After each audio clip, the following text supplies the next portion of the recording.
sa inyo, pero salamat yun guys.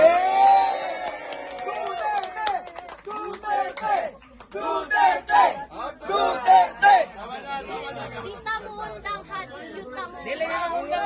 Hangtod sa makauli siya. Ang gusto lang niya makauli sa Davao, kana ra iyang gusto.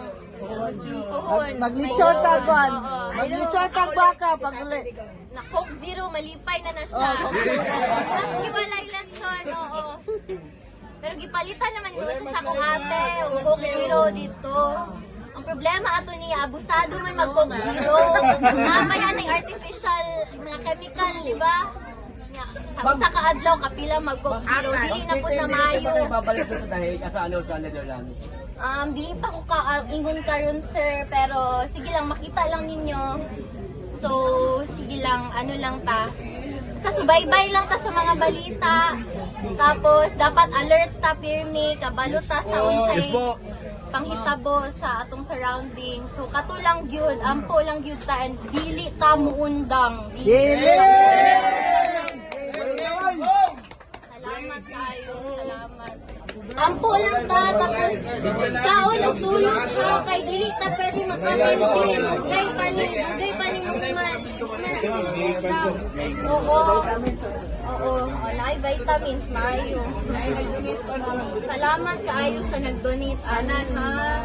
Sa inyo tanan, salamat din guys. Baka may mensahe ka po sa mga sumusuporta sa amin. Pwede po bang tagalogin nyo yun lang po para pare-pareho natin maintindihan.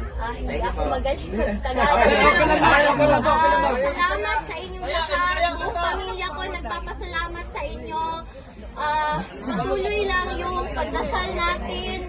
Tapos, alagaan natin yung mga sarili natin. Matulog tayo, kumain tayo. Walang iiyak.